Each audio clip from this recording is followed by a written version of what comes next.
You may believe you are fully in control of your actions, that every thought you have is your own, and that your choices stem from a deep, conscious part of yourself.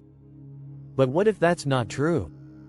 What if, instead of being a master of your life, you are merely a machine, programmed by habits, reactions, and external influences? According to Gurdjieff, this is precisely the condition of most people.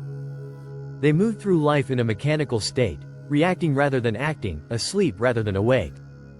Imagine waking up in the morning. Your routine begins. Perhaps you check your phone, brush your teeth, prepare coffee. You don't consciously decide these actions, they happen automatically. Even your emotions follow patterns. Someone cuts you off in traffic, and you react with irritation. A compliment makes you feel good, but only momentarily. You are pushed and pulled by circumstances, like a machine responding to buttons being pressed. You believe you have free will, but in reality, your thoughts and behaviors are largely dictated by conditioning. This mechanical existence is the reason why true change is so difficult. How many times have you tried to break a habit, only to find yourself falling back into old patterns? The truth is, unless you wake up from this robotic way of living, real transformation is impossible. Gurdjieff teaches that the first step towards developing a soul is to recognize this automatic nature within yourself. Only by seeing how deeply mechanical you are can you begin to break free. But this is not a hopeless message, it is an invitation. An invitation to wake up, to observe yourself, to notice when you are acting like a machine and when, for brief moments, you are truly present. Once you see the difference, you will understand how rare real consciousness is, and why cultivating it is the key to becoming truly alive. If this idea intrigues you, if you want to explore deeper insights into self-transformation and spiritual awakening, make sure to subscribe to our YouTube channel and hit the notification bell. Every week, we release new audio summaries filled with powerful ideas that can change the way you see yourself and the world. Don't miss out. Your journey to awakening starts now. 2. The absence of a real soul. You may have been told that you have a soul, that it is an eternal part of you, something given at birth and carried beyond death. But what if that is not true? What if, instead of being born with a fully formed soul, you must create one? This is what Gurdjieff suggests, and it is a radical idea, one that shakes the very foundation of what we assume about ourselves. Think about it. If you had a soul, a real, solid, unchanging soul, wouldn't you feel its presence at all times? Wouldn't it guide you, keep you anchored, make you whole? But most of the time, you don't feel whole. You feel fragmented, pulled in different directions, swayed by emotions, desires, fears. One day, you are confident, the next, you are insecure. One moment, you love, the next, you resent. There is no stable center, no unshakable essence that remains untouched by external circumstances. This is because what you call your self is mostly a collection of shifting identities, roles, and reactions. Gurdjieff says that a true soul is not something you automatically possess, it must be built through effort. Without this effort, what you think of as you will eventually dissolve. When the body dies, nothing permanent remains, because nothing permanent was ever created. It is a shocking thought, but also a liberating one. It means that you are not doomed to be a fragmented being forever. You have the opportunity to forge something real within yourself, something that will not disappear with time. But how do you begin? First, by realizing that you are incomplete. By seeing the instability within yourself, the constant shifting of emotions, the automatic reactions that rule your days. This awareness is painful at first, but it is necessary. Only when you fully acknowledge that you do not yet have a soul can you begin the process of creating one. This is not a matter of belief or faith. It is a process of inner work, of conscious effort, of becoming more real with each step. 3. The work on oneself. If you truly wish to create a soul, if you want to move beyond the mechanical existence that governs most of your life, you must engage in conscious work on yourself. This is not a passive process, nor is it something that happens simply by acquiring knowledge or believing in certain ideas. It requires action, effort, and a relentless commitment to inner transformation. But what does this work look like? It begins with self-observation. You must watch yourself, your thoughts, your emotions, your reactions, as if you were an outsider. Without judging, without justifying, simply witnessing the way you move through life. When you start doing this, something incredible happens. You begin to see the patterns. You notice how easily you slip into automatic behaviors, how emotions arise and take control, how your mind jumps from one thought to another without your consent. At first, this realization can be uncomfortable. You may feel exposed, as if looking into a mirror for the first time and truly seeing yourself. But self-observation alone is not enough. You must also struggle against your mechanical tendencies. This means resisting the pull of automatic habits. It means choosing to act with awareness rather than reacting blindly. It means remembering yourself in situations where you would normally be lost in emotion or distraction. For example, when you feel irritation rising, instead of simply reacting with anger, you pause. You observe the feeling. You realize it is just a habitual response. And in that moment of awareness, you gain power over it. The work on oneself is not easy. In fact, it is one of the most difficult things a person can undertake. Your mind will resist. Your habits will try to pull you back into unconsciousness. The external world will distract you at every opportunity.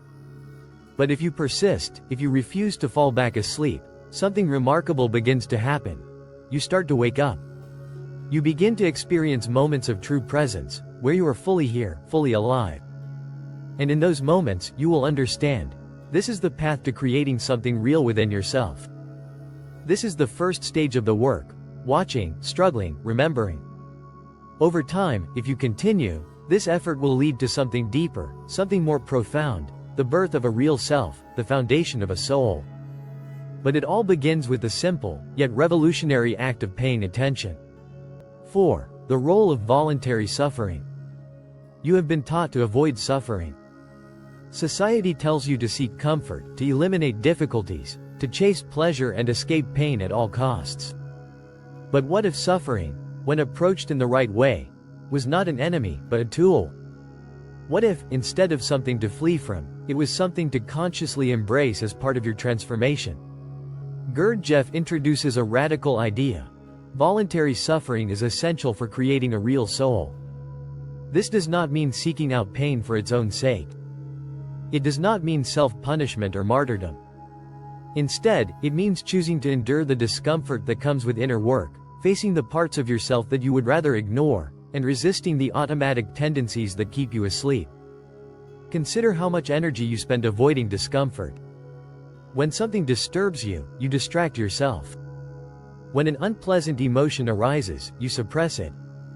When faced with a difficult truth about yourself, you justify, blame, or deny. But all of this avoidance keeps you locked in a mechanical state, unable to grow beyond your current limitations. Voluntary suffering is the conscious decision to face yourself fully, to endure the temporary discomfort of breaking a habit, of resisting a negative impulse, of sitting with an unpleasant truth without running away. It is the effort of going against yourself, against the automatic reactions that control you. This kind of suffering has a transformative power because it strengthens something within you that is beyond your habitual self. Imagine you are in a situation where you would normally react with anger. You feel the emotion rising, demanding expression. The habitual response is to lash out, to justify your feelings, to release the tension. But instead, you observe it. You do not suppress it, nor do you indulge it. You simply endure it. This small act of voluntary suffering, of resisting the pull of your automatic reactions, creates something new within you. It strengthens your will. It deepens your self-awareness. And most importantly, it makes you less mechanical and more conscious. Through this process, suffering is no longer meaningless. It becomes a tool for awakening, a fire that tempers the raw material of your being into something solid, real, and lasting. The more you engage in this conscious struggle, the more you move toward the creation of a true soul. And in the end, what could be more valuable than that? 5. Self-remembering and divided attention. Have you ever had the strange feeling that you are not fully here? That your body is present, going through the motions of daily life, but your mind is elsewhere, lost in thought, drifting in memories or worries? This is the normal state for most people, a kind of waking sleep. You function, you respond, you act, but you are not truly present. Gurdjieff calls this unconscious existence the greatest obstacle to inner development. And the key to overcoming it is a practice called self-remembering. Self-remembering is the art of being aware of yourself in the present moment. Not just aware of what you are doing, but aware of yourself doing it. It is the difference between drinking a cup of coffee lost in thought and drinking that same coffee while being fully conscious of yourself, feeling the warmth, noticing the taste, and at the same time, sensing I am here, I exist. Right now, as you listen to these words, can you remember yourself? Can you, at this very moment, become aware of the fact that you are listening? This effort, though it may seem small, is profound. Because the moment you become aware, you are no longer entirely asleep. You step outside the automatic flow of thoughts and emotions and begin to observe from a deeper place. This practice is connected to what Gurdjieff calls divided attention. Normally, your attention is consumed by whatever is in front of you, your work, your phone, the people around you. But divided attention means that part of your awareness is always turned inward. You do what you need to do in life, but at the same time, you remember yourself. You carry an inner presence, a silent observer watching from within. At first, it is difficult. You will try to remember yourself, only to forget moments later. But each time you bring yourself back, you strengthen something deep inside. With practice, self-remembering becomes a new way of being, one that is more awake, more alive, more real. This is not just a mental exercise, it is the foundation of creating a soul. Because only that which is conscious can endure. If you remain lost in the dream of automatic living, you will dissolve with it. But if you awaken, even for brief moments, you begin to build something permanent within yourself. Something that will not disappear when the body is gone. 6. The development of will and essence. Who are you, really? If you strip away your job, your social roles, your habits, and even your name, what remains? Most people never ask this question. They assume they already know who they are. But if you look closely, you might begin to sense that much of what you call yourself is just a collection of learned behaviors, reactions, and influences from the outside world. It is not you, it is a mask, a personality shaped by your environment. Beneath it, hidden and undeveloped, lies something deeper, your essence. Your essence is what you were before the world told you who to be.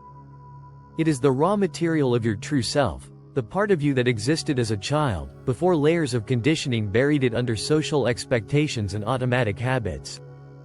But for most people, essence remains weak, while personality, this artificial construct, grows stronger and takes control.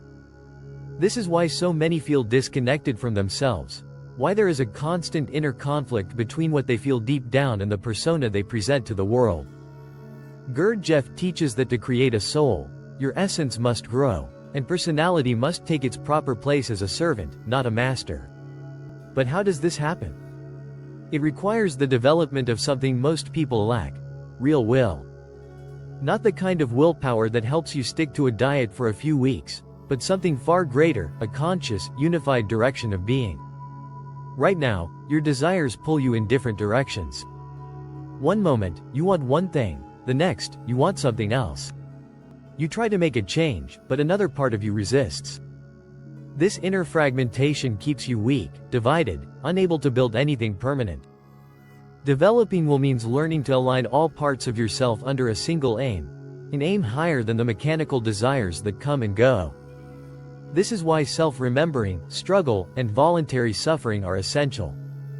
Each time you go against your automatic reactions, each time you resist mechanical impulses, you strengthen your will. And as your will develops, so does your essence. Little by little, the false layers of personality loosen, and something real begins to emerge. Only a person with a strong essence and developed will can truly say, I am, not as an idea, but as a living reality. And only such a person can create a soul that will endure beyond this fleeting existence. 7. Immortality as the goal.